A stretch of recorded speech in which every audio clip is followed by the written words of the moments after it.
What's up, guys? Mason the Brock Henderson here. So, obviously disappointed from last night, mainly because of the result, just because we had a chance to really put ourselves in a strong position at the beginning of the year, make a statement, be like, look, we are going to win the whole league this year, East and West, we're going to be the best of the best. And then to lose 2-0 at home is it's frustrating. However, obviously the big part of that is the red card. Aside from the red card, aside from that, it does change a lot. You lose your keeper, your best keeper. You have to put in a keeper you just picked up in the draft, and it's his first time in the MLS. And on top of that, now you're having to take off one of your field players, which also changes up how you're going to play. I mean, that red card does change a lot. Outside of that, the performance wasn't necessarily bad, and even before the red card, we still looked the better team. However, my big problem with it is the formation. We've used this 4-2-3-1 formation twice so far this season. First time was at Houston when we got crushed 4-0. Second time was last night, and we get a red card, and then we lose 2-0. I do think the formation plays a lot into that because you don't have as much defensive stability when you only have 4 instead of 5 pretty much. I feel like you lose something whenever it's just Perez and Michael back there. Because Michael, great defender. Perez has his moments where he slips up, but overall is pretty good. He's okay. But I feel like because he makes those mistakes and because Michael doesn't have the pace really to keep up with some of the strikers in the MLS, I feel like you lose something whenever you take that third defender out of there. And I do think it hurt us. That one ball, honestly, it wasn't the only through ball they tried. They tried it a couple times, and it looked dangerous. And it reminded me of last season. Last season, counterattacks were our biggest enemy. This season, I mean, how many times do teams really get counterattacks on us that are effective? Not often. Most of the time, because Michael sits a bit deeper this season, counterattacks haven't really been effective because he's smart enough to read that and cut it off. And Perez and whoever the other defender, whether it's Chris, whether it's Franco, they're typically tracking back as well. So we have 3 players now instead of 2 to cover that middle. So it's really been very effective. And the thing is, if you are going to change it up, why make it to where we're pretty much playing the same way we always do, except now we have 1 less player in defense and we have 1 more player up top? Why go with that against one of the better teams in the league? It's just kind of mind-boggling to me, because a big thing that has really worked with this new formation, the 3-4-3, is you have those wing backs providing the width, but then you have 3 defenders in the middle keeping the counterattack, from happening against you. With the 4 in defense, those fullbacks are still getting up and down the line. Greg's still getting up and down the line. Sal getting up and down the line. But now you've only got 2 in the back. And sure enough, one of those through balls gets past Michael, one-on-one with Brad, and, unlucky to get the red card. But that's what this formation brings you. It brings you a lack of being able to guard against a counterattack. And that's a problem. So in my opinion, really got that wrong last night.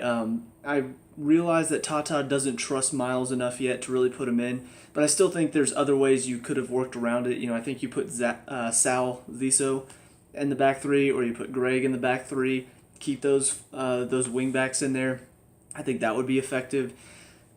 But I think that's the one big thing that we got wrong last night. The rest of it, the performance, it really wasn't that bad. We created several good chances, almost had a goal. Unfortunately, Joseph's offsides. We created a few other chances where the keeper had to make great saves. And they were even talking about, before the game started, they were talking about how many more saves their keepers had to make this season than ours, because they do generally let a lot of teams through. Defensively, they're a little bit unstable at times. And so I feel like if we had kept 11 men on the field, it would have been eventually the pressure tells, and then we end up scoring. So getting the red card obviously changed the game, and it is what led to us losing. But as far as the performances, we still, put on a strong performance overall. Still kept ourselves in the game for a majority of it. So, I am happy with the performance, but I do think the formation is a big problem that hopefully looking at next game, if Chris and Franco are still out injured, hopefully they'll look at the formation and say, all right, so clearly the new formation that we've been employing this season is a lot better than the one we had last season. So let's try to stick to that. Even if it means we don't get to get all four of our attacking players on the field, I think that's it's a fair trade. I feel like I don't mind going with a 3-4-3 even if it means somebody has to sit, as long as we're winning the game and we're winning all of these games. I feel like that's okay, So maybe I'm alone there. Maybe everybody else is like, no, we need that front four. We need to get all four of them on the field. I personally didn't feel that way, but either way, let's talk about individuals. Actually, let's talk refs first. So obviously, we were booing the refs most of the night last night. To be fair, the offsides for Martinez was an offsides. I do kind of hate the fact that you go back to high school rules and they'll say, no, that wasn't offside because the defender made a play on the ball.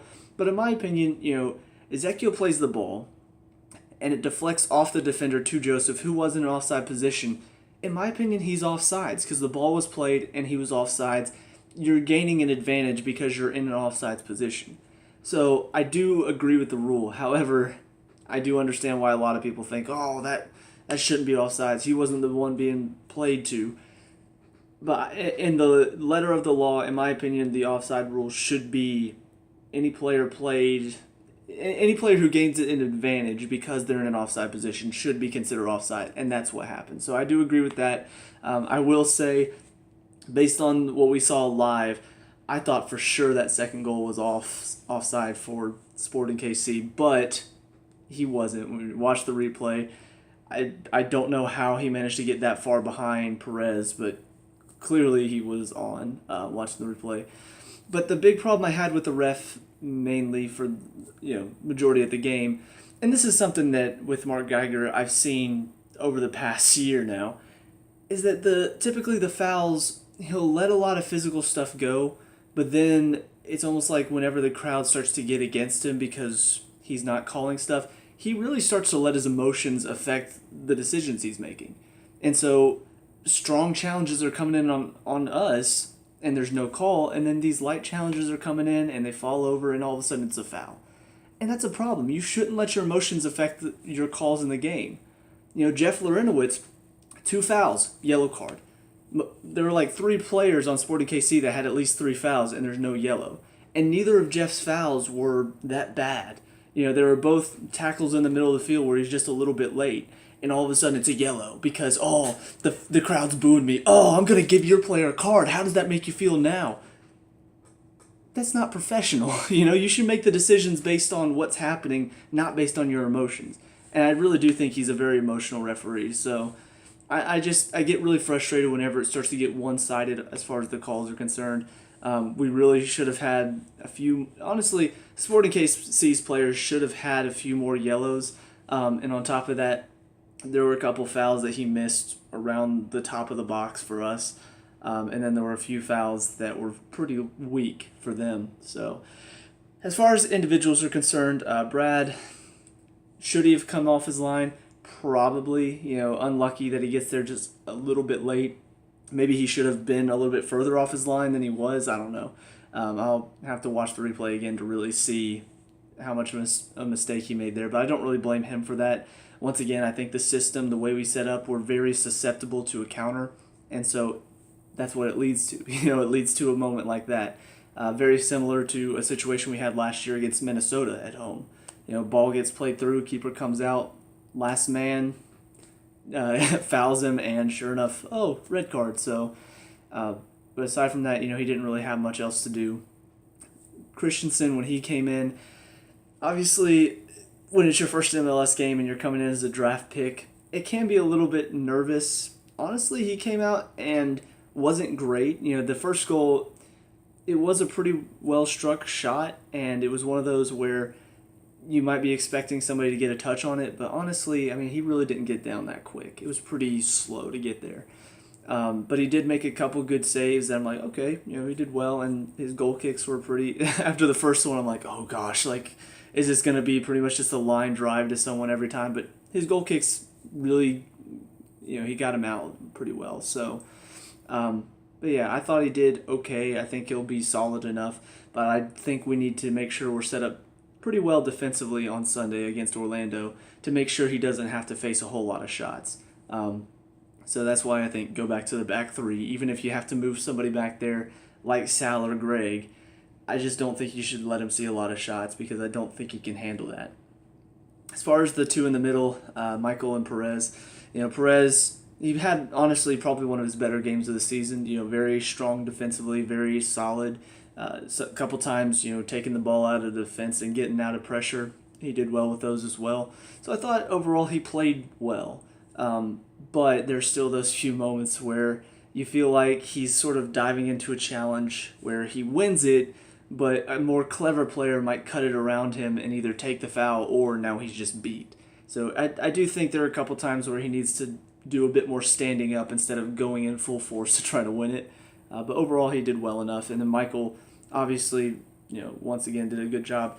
The one ball that did lead to Brad's red card, he did miss it, but I don't really blame, once again, I blame more the system because most of the time he wouldn't be that far up. He'd be a little bit further back and be able to read that a bit quicker because he'd have, Perez and somebody else to sort of be the cover in front of him and let him be a bit more of the cover behind.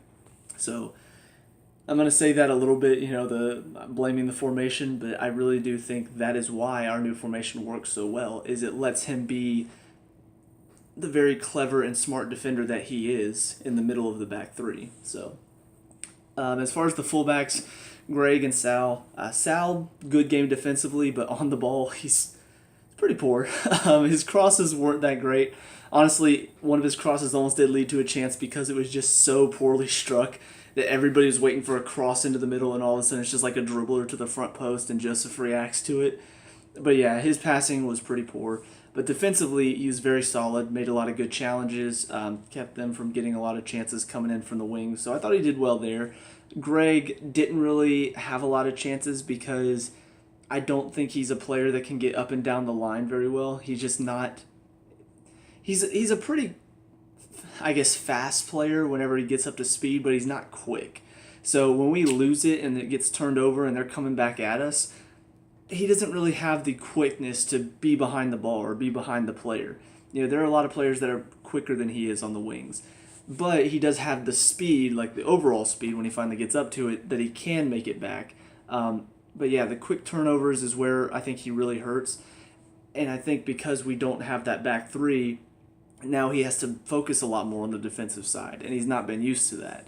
So I do think that was a big part of his game that really opened us up, especially whenever we gave up the goal. He's really pushing forward, trying to help out in the attack, trying to create a chance because he can move the ball around very well up there. But it does leave us pretty open in the back. So I don't know. It was a difficult game for him because he had to do a bit of both, and it was difficult to do both of it. So I hate it for him. Hopefully, he'll be able to play that wingback position next game because I think that really suits more what he's able to do. As far as Jeff and Darlington in the middle, both of them were required to do a bit more defensively this game just because we don't have as many defenders behind him. So Jeff had to be more of that really defensive player in the middle. And Darlington had to stay back a little bit more as well, so it didn't really create as much space for them to sort of move the ball around. And I do think that hurts Darlington just because he is much more of a creative player. He turns in the middle quickly, finds the space, gets out of pressure, finds a pass. And whenever you're asking him to play a bit deeper because you don't have as many defenders behind him, it really doesn't allow for him to flex his creative ability. So I was disappointed for him in that respect, but both of them did work pretty hard overall, so I was happy with the work ethic. As far as the three in behind Joseph, Ezekiel, Miguel, Tito, for me, was probably the worst of those three, and not just because he was on there the shortest amount of time. He's really... I think my dad put it the best before the game. He's not a player you want whenever you're trying to keep possession, because he doesn't do that very well. His game is more, you're hitting you're hitting teams on the counter, you want Tito in. So honestly, when we play Orlando this Sunday, probably going to want him in because I doubt we're going to be really pushing them high at their place. So I'm hoping that we try to utilize that a bit more. But whenever we're going to pin a team back and we know they're going to sit deep, I don't think he's the player we need because his passing isn't the best. And sometimes whenever they're really dropped in deep and there are a lot of players in the box, he typically dribbles himself into pressure and loses it. So I do think that is a big problem that we're having so far with him. Whereas Ezekiel and Miguel, both of them good on the ball, quick little passes that typically find feet for the most part. And on top of that, pretty good at ball retention as well. And Tito just doesn't have that. So I don't think this was the game that we needed him in. We need him for other games where teams are more likely to press us high and try to really, take the game to us. As far as Miguel and Ezekiel, both of them played pretty well. I think of the two, Ezekiel had a slightly better game. He looked a little bit quicker in this one. He looked a little bit more alive. Miguel still played well, but there were some moments where it kind of felt like, once again, I've said this before, it feels like sometimes he tries to take way too much of the pressure on his shoulders and tries to really take it on his own. And teams realize this, and they realize that he's going to try to really dribble through a lot of them. And so they'll put 3 or 4 players on him, and he could take on 2. But whenever he takes that many players, it's just not going to work out. He's not that good. So I do think he needs to realize this. He needs to realize that he's drawing a lot of defenders, which is opening up space for other players, and play a little bit quicker, especially late on in the game. Move the ball around, keep it moving so that way they're having to work side to side instead of trying to just take on a lot of people and take all that pressure on yourself. And then Joseph up top worked harder this game, which I did appreciate because there have been several games this season so far where he's been very much just almost apathetic. The ball comes to him, he doesn't win it, and he gets all pissed off and just doesn't really look like he wants to play. This game, there were a lot more opportunities where it feels like he was working hard, but the quality of it wasn't always there. There are some passes, especially late on whenever we're trying to get an equalizer, where the pass, he's got to find it. He's got to find it to create a chance and get some of the pressure off of our defense, and it's a bad pass. And then we lose it, and then they're back at us. So it felt like that happened a few too many times late on in the second half when it was still 1-0. So pretty disappointed with the quality, but I did think that the work that he put in was a lot better than I've seen for most of this season, which is promising.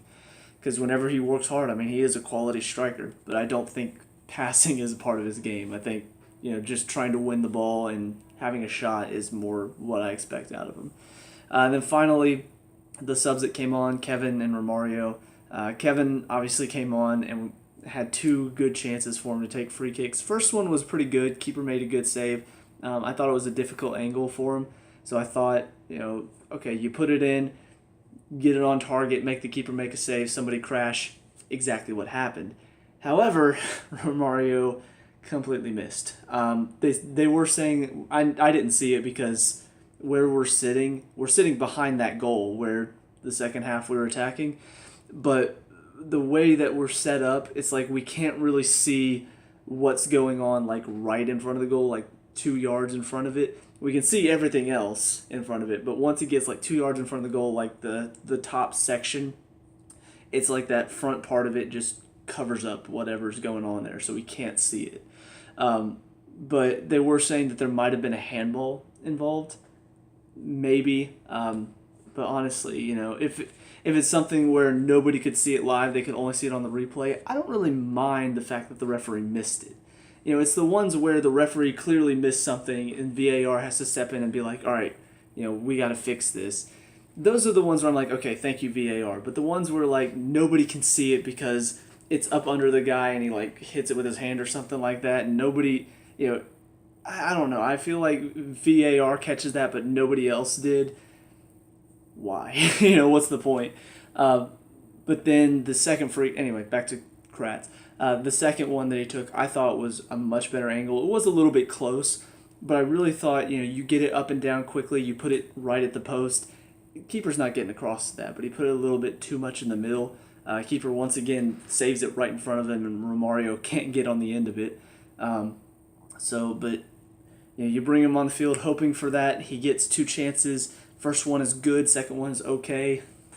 He pretty much did what you asked of him. Romario, even though he missed that clear-cut chance, I would still say his work was good. It's something that I've seen out of him whenever we play him, is that he typically works very hard to win the ball back, so I do appreciate that side of it. But overall, it still was a good performance. It still was a strong performance. But being a man down for majority of the game, having a referee that's kind of not letting you play as much as you want to, I don't know, it gets pretty frustrating. So I think going into the next game, it needs to be a bounce back. It needs to be, okay, this was just a blip. It was just a little bit of a stumble, but now next game, we're back at it. We're back to our strength. We're back to what we expect. Similar to the Houston game. It was just a blip. We go on an 8-game unbeaten streak. 7 of those are wins. I mean, it shows that was just a blip. We need to do the same thing here. We need to show that wasn't anything to judge us by. We are a better team than that. On another day, when we have our full squad, when we have all of our defenders in, we could win that game. So this is not something that we need to be judged on. So anyway, that's it for this game. Let me know what you guys think down in the comment section below. What were your thoughts on this game? Let me know. We can talk about and discuss all that good stuff. Leave a like and subscribe for future Atlanta United reviews. I'll see you guys in the next game. Peace out.